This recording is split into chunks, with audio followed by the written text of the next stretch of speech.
karena dia cuma wanita miskin, sudah tua, penyapu masjid, tidak usahlah diberitakan kepada Nabi. Kita masuk ke hadis 446 dari Abu Hurairah radhiyallahu anhu tentang kisah wanita yang membersihkan masjid. Ada seorang ibu suka bersihkan masjid setiap hari. Rasulullah SAW melihatnya. Lalu beliau berkata, maksudnya Abu Hurairah, fasa'ala anha an-nabiy sallallahu alaihi wasallam faqalu matat.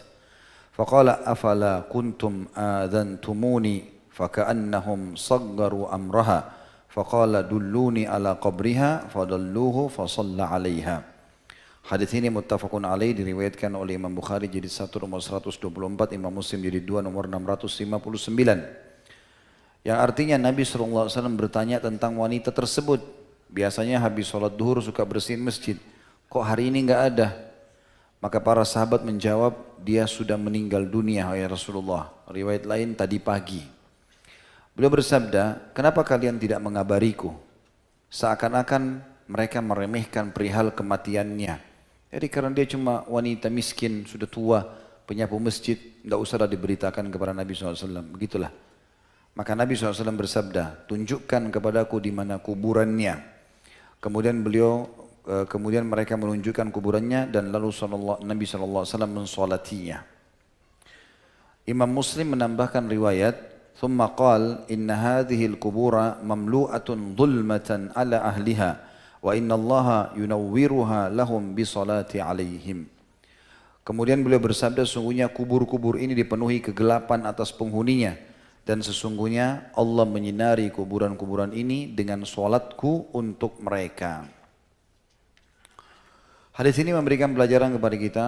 Yang pertama adalah keutamaan pengurus masjid. Dan banyak orang menganggap remeh ini, menjadi marbot masjid. Seakan-akan mereka itu tidak punya kedudukan, tidak punya pendidikan. Kita lupa teman-teman sekalian, kalau seseorang di antara kita menjadi penasehat, menjadi pengawal, menjadi pembersih istana presiden atau istana raja, kita sudah merasa bangga bolak-balik masuk di istana itu. Bagaimana dengan orang yang mengurus istananya Allah? Walaupun masjid itu sangat sederhana, tetap dia rumahnya sang pencipta. Dan dia punya nilai khusus orang itu. Makanya memuliakan para marbot masjid adalah bagian daripada agama kita. Perempuan ini tidak digaji sama sekali ibu ini dan dia selalu saja membersihkan masjid Nabi SAW sukarela. Nabi lihat selalu dia bersihkan, menata-nata. Wanita ini selalu membersihkan masjid Nabi SAW.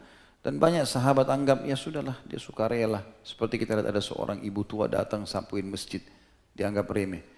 Dan memang dalam hadis ini dikatakan seperti itu. Sebagian sahabat menganggap remeh, sudahlah dia sudah mati.